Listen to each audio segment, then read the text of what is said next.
01902 and the WhatsApp text number is 07440 Yeah. Do you want? Can Should we start talking about how we can give back to local charities, or how charity work is important, especially in Islam? Like what I said with giving clothes, like many places, even schools, they have like not like sort of bins where you can donate all your clothes, and it's really easy to go to them. And if you search, you'll find many by you. So I think that's a really easy way to donate. Yeah, many masjids have them outside by the car parks. So like any of your spare clothes or any toys or anything, or like, yeah, you can just donate it. It's nice and easy. Or even non-perishables to local charities. There's lots of benefits for giving to zakat during Ramadan. Like it helps with your spiritual growth, so it's like helping you connect with your own faith during Ramadan. It also helps with your economic responsibilities because you're putting those responsibilities on yourself, especially from a younger age. It's better because then you like actually understand what you're trying to do and why you're trying to do it at such a young age. Not that young, but like acceptable. I think if you need help finding charities, there's like the Muslim Global Relief, which is like one of the biggest global charities, and they work with over 30 countries. So I think that's a really good one. And you can donate to many people, and I think them being Muslim and helping them buy like food for them and stuff will help you value them, like your food too, and how like grateful you should be to have that food in front of you. It's very similar with Human Appeal as well. Recently, they started doing hot packages to people in Palestine. I think that's actually really good and nice, and I would love to go help.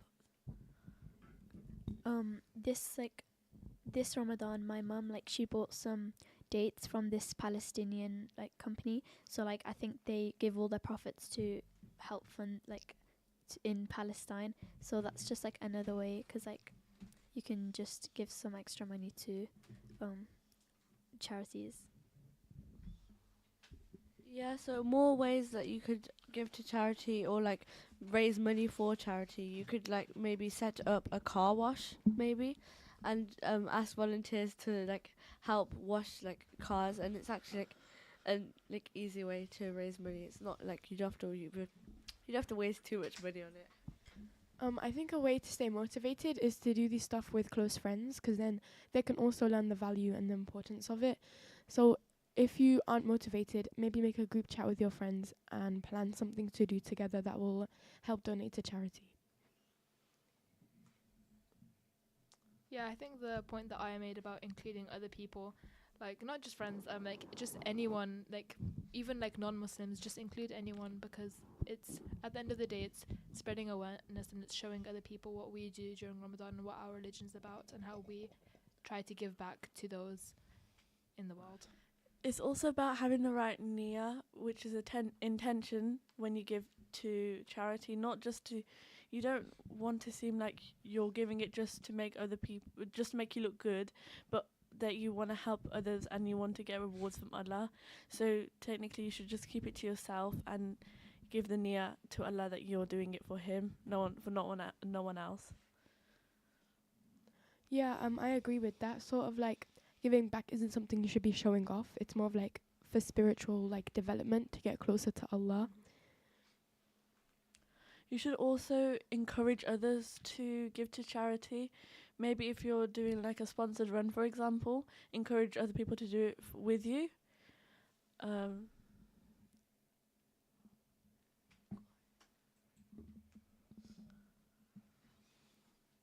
Yes. We've got a text. Hello, I just wanted to ask why is charity so emphasized during Ramadan, and do Muslims only have to give charity during Ramadan? No. So, as you know, there are 5 pillars in Islam, and zakah, which is charity work, is one of them. So I think that holds great importance. But no, it's not just done in Ramadan, but Ramadan is that month where we're supposed to get closer to Allah and practice our faith more, even though we should be doing it throughout the year. But I think that when we do start doing it in Ramadan, in the more spiritual month, it will like sort of build up throughout the year. And giving to charity is something you should do as much as possible. Yeah, and also Ramadan, like in this month, anything that you do good. Oh, we've got a call. Sorry, Wateen. Assalamu alaikum. Walaikum salam. Hello.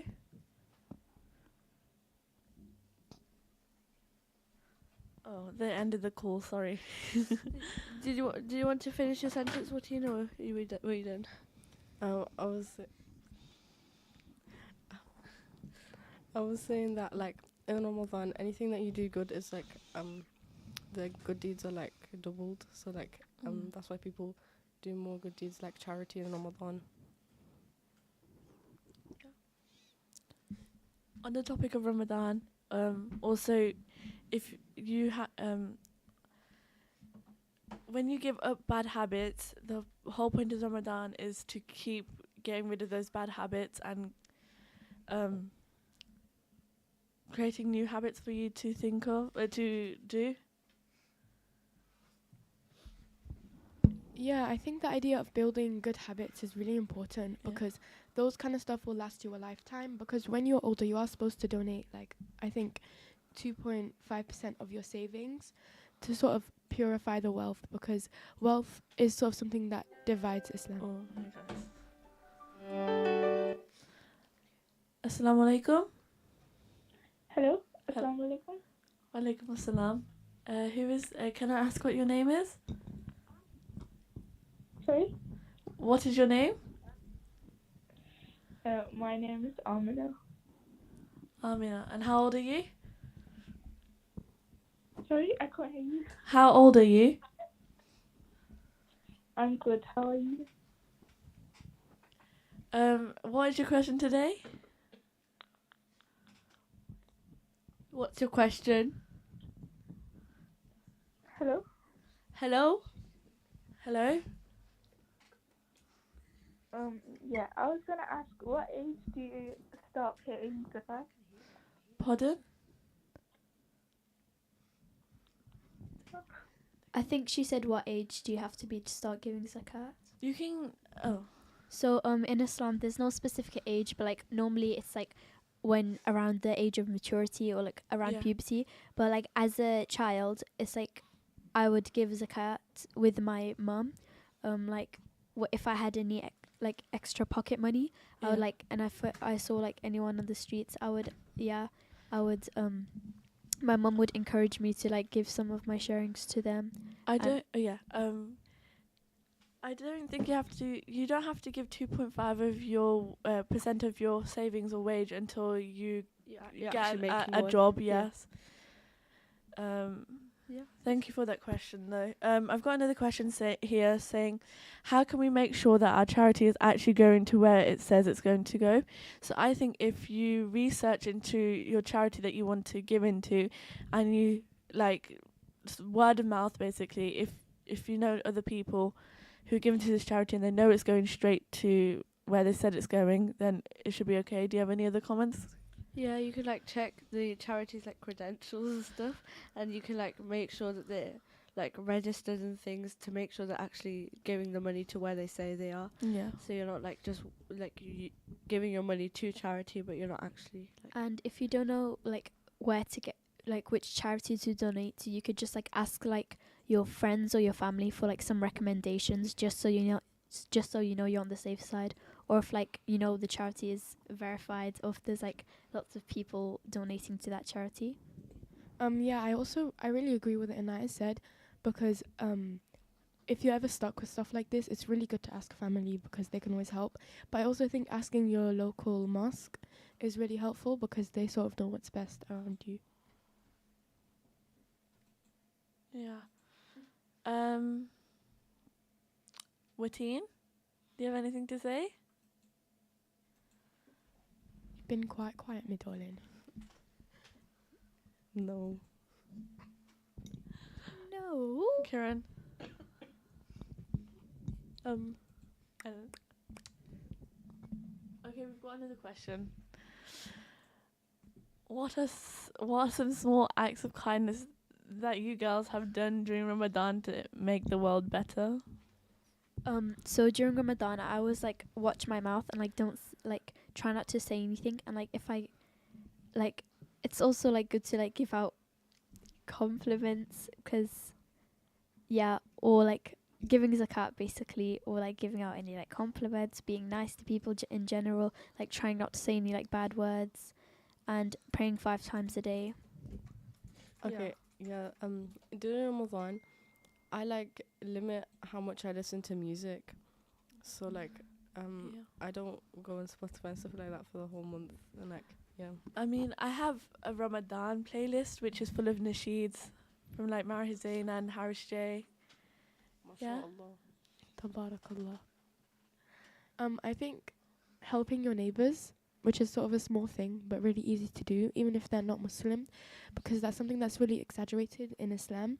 So I think just sort of giving them meals for iftar, or it doesn't have to be your direct neighbors, but people that live in your community is a really good way to sort of like share that Ramadan spirit. Or even just helping them go shopping, or getting their shopping for them and then putting it away for them. Yeah, I think also like the simple stuff like greeting others, saying Salam alaikum, which is Yeah. like peace be upon you, holds Even a great smile, value. like when someone walks past you, just smiling. Yeah. We've got another question here. How can we encourage the younger generation to give charity? Just when like at our mosque they come around with a bucket, like as you said at the start. So just saying, oh, do you want to give like this £1 or whatever change you have, give it to them and say, oh, do you want to give it, and then make them feel happy and make them think. Okay, we've got another call. Sorry for it. Oh, we do have 30 seconds left. Assalamu alaikum. Walaikum assalam. We do have 30 seconds left. Would you like to call us after the break? Okay, that's fine. Okay. What were we saying? So I was saying that you could encourage them and make them feel happy. Like this during this Ramadan, we've got 5 seconds left, so we'll wrap up here. We'll see talk ya. about Thank pressures in you. school after the break. Okay, thank you. See ya.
Assalamu alaikum and welcome back to our teen talk show. We have a new topic. And we're going to just reintroduce ourselves, Yep. just in case you weren't here at the start when we introduced ourselves then. I'm Jawaria and I'm 15. I'm Faria and I'm 14. I'm Kieran and I'm 14. I'm Mateen and I'm 13. I'm Anaya and I'm 12. I'm Aya and I'm 13. So yeah, now we're going to move on to our next topic, which is pressures in school with fasting and just generally pressures in school. Yeah. I think we should all go around saying our main and like biggest pressures during school. So mine is having to go to music lessons during Ramadan and like not being able because during Ramadan we shouldn't really be taking part in it, but like our school kind of forces us to do the lessons, even with our parents' permissions. Okay, who wants to talk next? Who's it? I Kieran? think wearing on the hijab, especially when you normally don't, is like, because some people see it as like, oh, you don't wear on the hijab and they look down on you a lot for doing that, but I think you should wear on the hijab when you're ready and not when other people are pressuring you to do it, because then what's the point? You're not doing it for them, you're doing it for Allah, not like for them. That's like a really good point because not in a comparing way, but somebody could be wearing the hijab and somebody couldn't, and the person not wearing could be on their deen more than the other person. So hijab is something you should be wearing, but it should be when you're ready. I just want to read our question. What are the school pressures on Islamic values and how sometimes it interferes with faith, and how can you balance or find ways around it? Please can you text us your ideas or thoughts on 07440420432 or call on 01902 972 150.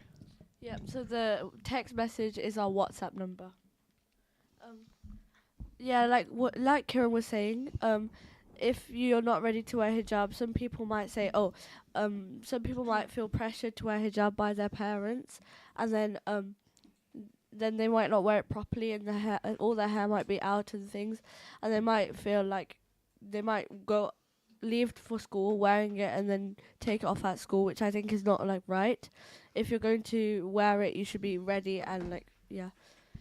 Because everyone has their own journey, especially with a hijab. And like she was saying, you're not wearing it for other people, you're wearing it for Allah. So there's no point of doing it and you don't want to do it, or feeling uncomfortable when you're wearing the hijab. Because at the end of the day, it's for Allah that you're doing. It's you're wearing it for Allah and for nobody else. Yeah, it shouldn't feel like a chore. So, does any other pressures? Something else in school, maintaining energy is a really hard thing because it depends on how long you have to fast for, and stuff maybe you might have missed suhoor, so you might be a bit more hungry and more tired, and also sleep patterns because you have to wake up early and you might not be able to go sleep after that, so you'd be really tired in school. Or with the prayer room, sometimes it could be full, or sometimes you can struggle to do your wudu. Some schools actually don't have a prayer room, and I think it's very important for schools to have prayer rooms so children can get on with their faith. Aya? Yeah, I also agree with the prayer room things because praying is something we have to be doing during Ramadan, and keeping up with that can be hard along with the energy because you might forget and I think some schools not having prayer rooms is a big thing, not only for Muslims but for other cultures and religions. So I think that should be something all schools should have, and it should be compulsory. Yeah. So another issue with another issue is wearing trousers maybe, because some girls they wear a skirt and then they want to wear they wear tights underneath as well, but then as you get older obviously you have to start wearing trousers because tights are quite tight. So yeah, and and some people might feel they won't fit in, if they wear trousers, and like some school might think that their trousers designs are like ugly or not as nice as other schools. Yeah. And now you had a really good topic. Oh yeah, like music, having to do music lessons during Ramadan. Like our school forces us to do it, even though during Ramadan, like you shouldn't really be listening to what's it called, music during Ramadan, and like yeah, like especially during Ramadan actually. With the music, like just yesterday we got an email sent out saying that we can skip lessons like PE, but like for music you have to do it. They didn't give us an option on that. Yeah, and not even just skipping the lessons. I think it's really important in terms of like getting closer to Allah, because it is that month. And I understand how it's part of the curriculum and I respect that. I think maybe with some subjects such as music, if we have to take part, they could maybe let us do worksheets and stuff like that, so we're still learning the subject, but maybe not doing the action of listening to music, because yeah.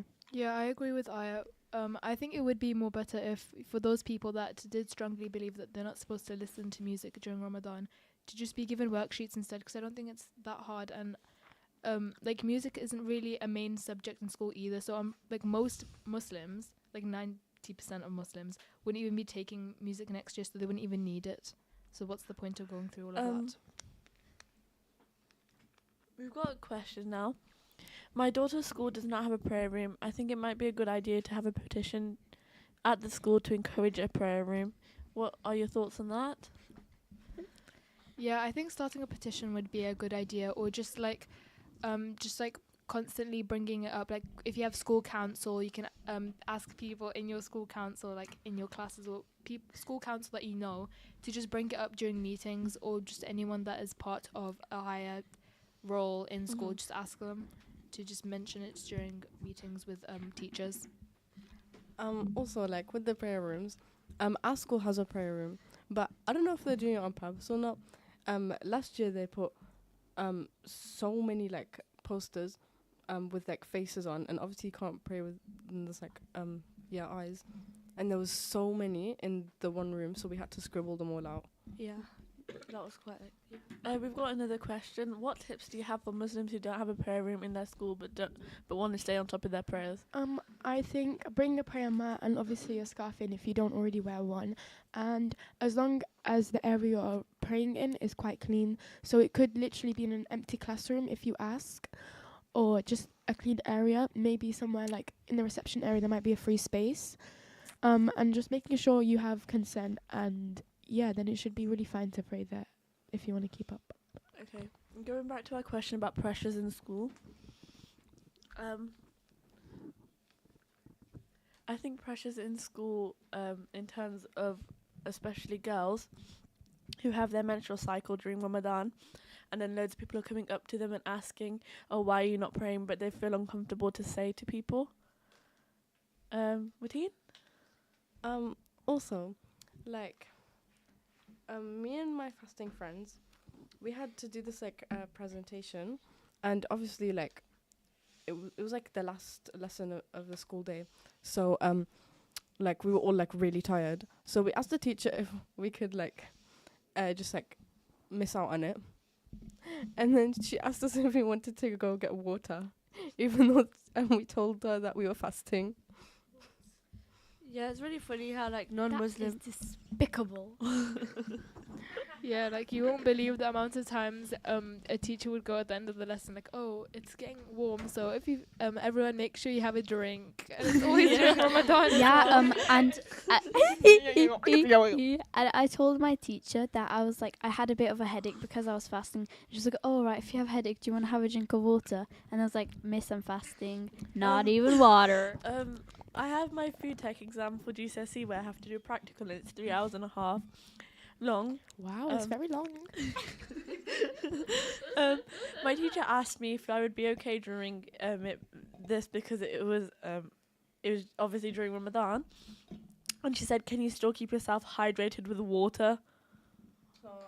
I Oh. think that this links in with last week because we were saying how we need to sort of educate those around us about Ramadan because it is very funny, but I think it holds a great impact on us. But I don't. You would have thought that they would have had knowledge on Ramadan already Yeah. because my school like spreads it a lot. Like they have banners and everything and countdowns till Eid and everything. Routine? Yeah, like you wouldn't believe how uneducated people are, Yeah. considering the fact that there's so many Muslims in this country. So, you know, it should be like the one thing that people know. Like schools should have assemblies on it. Yeah. And I feel like we do like Ramadan in our no, not Ramadan. I Okay, mean, right. I think we're getting a bit off topic, guys. But I also agree with what Watine was saying because, yeah, Yeah, because it's like outrageous how people don't know, No. you get me? No, I just think what Watine said, how whenever I tell people I'm fasting, I had a friend called Angie, and she was just asking me like, "Oh, you don't eat food for the whole month," which I think I don't know if she was taking the mick or what she was trying to do, but I don't think it was very nice. And also when I tell them we don't drink water, and they always go, "Not even water." I think it's especially disrespectful when people think it's funny to like send you, you know, mukbangs, like send you mukbangs whilst you're fasting, especially non-Muslims. Like, if you're not fasting and you're doing that to people who are, that's just like straight up disrespectful. Yeah, obviously, if someone genuinely doesn't know about like fasting and what it calls for, like you don't have to eat or drink. Obviously, it's good if they're asking questions rather than just assuming, oh, they can't eat for the whole month. It's good to ask questions, like and instead of being uneducated about it. What I do think is nice though is that some Christians are now fasting for Lent, isn't it? So I think it's really nice that both Muslims and Christians are coming together at this time of the month. I think obviously Christians are going to be doing it for a bit longer, Yeah. but we're all fasting together, so we all like understand what everyone's going through, and it's not nobody's being that insensitive to another. Yeah, I agree with that. I think Christians fasting for Lent, I think it's nice to sort of relate to them, especially close friends, and they understand like sort of the not even water thing and that sort of thing with so many people fasting, it spreads quicker and people can actually understand how sort of frustrating it can be with the jokes and stuff. Yeah, we do have to remember though that some people actually don't know. So like if they're taking the mick and like actually they're just joking around about it, obviously that's disrespectful and things. But if you genuinely don't know, I think like I said before, it's really good to ask questions to like your Muslim friends or even Christian friends, because like they're fasting for Lent. but like think before you say, because what you say might be like a bit mean. You might not realize it. Yeah, I agree with that. Sort of try to be more understanding because at the end of the day, that isn't their culture, that isn't their religion. But educating them would be really helpful. And yeah. You guys should send in some thoughts of how it affects how fasting at school affects you. You can text us on WhatsApp on 07440 420 432. Again, 07440 420 432. Or you can call us at 019029725150. Coming again, 019029725150.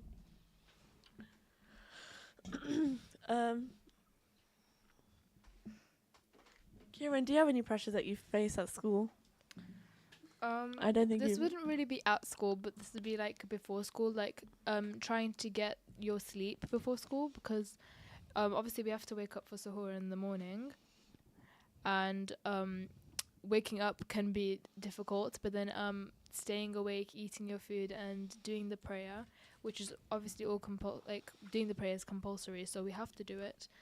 But then just like trying to keep your energy whilst you're in school later on in the day, because you've obviously missed out on a bit of that sleep. So I think going to sleep earlier would also help with that. Also, something that you could struggle with is like walking to school while you're fasting and walking back home, because at the start of the day, like you might be like tired and stuff like that, and it might be like harder to get to school on time, and then after school you might get home a lot later because you have to like walk slower. I think sort of what I was saying earlier, trying to educate other people, what you could say to them while you're not fasting. You could sort of just explain Ramadan and say this month we're fasting from sunrise to sunset, and yeah, tell them some of like where it comes from and that. What do you guys think? I agree. There is a question here that has been sent in. What does your school do to spread awareness about Ramadan? Like, for example, assemblies they've put. Faria? So in our school we have an ISOC, so like Islamic Society Club, and they hold an assembly about Ramadan every year, and it spreads like awareness for everyone to know that Muslims are going to be fasting like soon, or now they're fasting. So I think that's really good. Do they do anything else, do you think? Also, we get like emailed, and they put what they've changed to make it easier for people who are fasting. So they said, if you're feeling really tired or really hungry and you can't focus, then if you have an assessment, and obviously you don't want to do it while you're not actually focused, you can just miss out on it for now, but you'd obviously have to do it later. Another struggle that we have at school. Obviously, you guys go to an all-girls school, but I go to a mixed school. Also, like having to sit next to boys.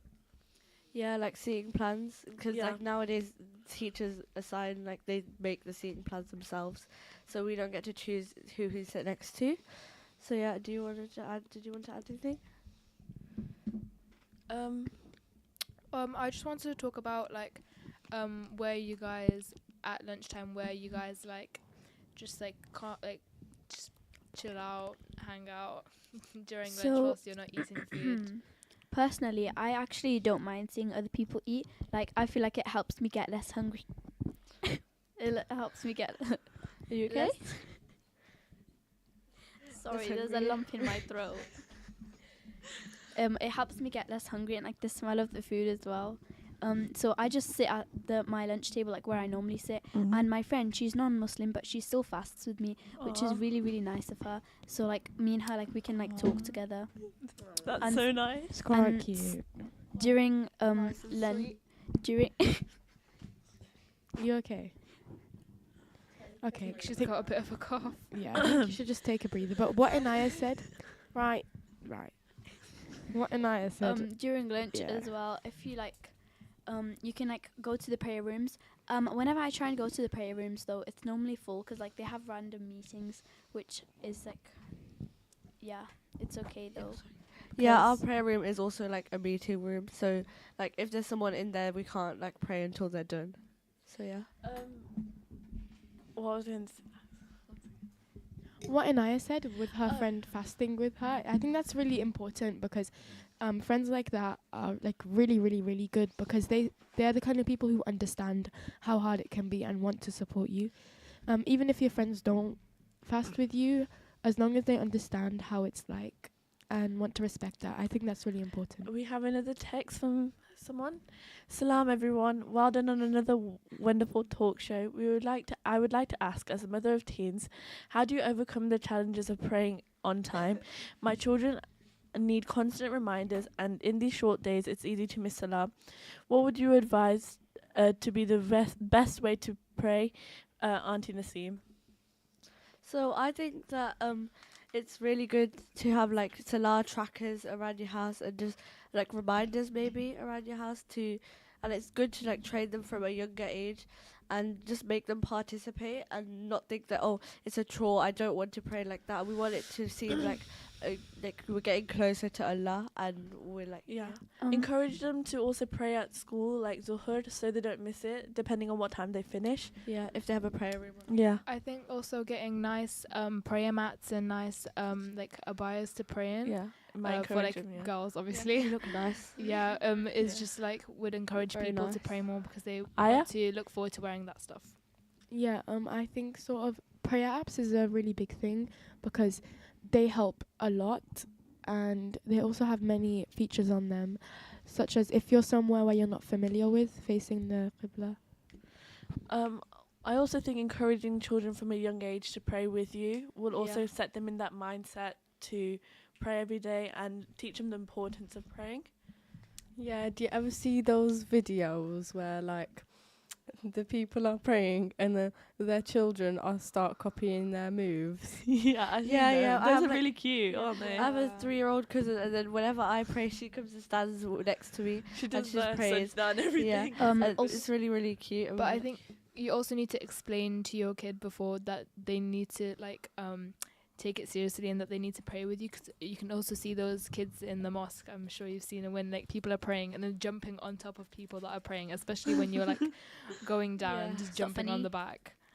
It's like we need to like discipline them, obviously. Also, if you struggle like during praying, like it's better to like know the reason for salah and like why it's so important, like as it gets you yeah. closer with Allah. Or like also it's easier, like I find it much easier to like pray with my family, or like when I'm in school pray with my friends rather than praying by myself, because it could encourage you more. Yeah, and also we all know that we get like a lot of reward for praying, but obviously younger kids might not understand that, or like understand, oh, like where is my reward? So then Yeah. you might just give them, oh, if you pray, I'll give you this, like I'll give you like a sweet, or maybe if they're younger, obviously, Yeah. like not older, like and that will encourage them. That'll associate like praying with reward, and Yeah. it'll teach them, oh, it's like a good thing to pray, and I'm excited to pray. Obviously, looking when they grow older, you'll Yeah. slowly take those treats away from them and explain the rewards that they get from Allah and how Yeah, how yeah. it will help them in the hereafter. don't I remind wanted them. to talk about also on terms of what Naya was saying before, about fasting and during lunchtime. What I like to do is revise, obviously because I'm in year 11, but revising also takes my mind off eating, and also it just helps me. And we've got another thing. This is probably going to be our last one. I bet you all were also one of those kids jumping around. I think it's important to take the children to the masjid. For example, 8 Tarawih. Yeah, like obviously you can't you can't just control like a kid if they're jumping around. Obviously you can tell them to stop, but you're not gonna like, force them. It's like their mindset. Maybe. Sorry, Faria, for that one. But yeah, I think sort of not encouraging that by laughing and stuff, maybe telling, if you have older children, to not laugh at that, because they will see it as a joke, because that is how younger kids see it. So maybe trying to act more serious, and even ignoring it, even if it is irritating, they'll realize they're not getting a reaction out of it, and they will stop. Yeah, it's better just to like take them so they can get used to the area and stuff like that. We have 1 minute left. Do you want to say any We'll last start wrapping words? up now. Wrap up. Kieran? Oh, we've got a call. We've got a Last call. minute call. Last minute. Good timing. Assalamu alaikum. We do have 40 seconds left. Hello? Walaikum assalam. What is your question, sister? Yeah, hello. I wanted to ask you about the word wallahi. Oh, And that how was everyone- on. Yeah, that we did like we did say about that last lesson. If you want to listen to our Last recording from week. last week, it has everything Yeah, we were talking we've about covered that Last one. week. last week. We've So covered what that day- one arm and Last week. If anyone wants to check any past topics that we've covered on our last shows, Sessions. then it's all we're on sorry, YouTube. but it's the end of time now. Salam Jazakallah alaikum. Salam alaikum. Salam alaikum, Salam sister alaikum. Amna. Allah Jazakallah. Hafiz. Allah Hafiz.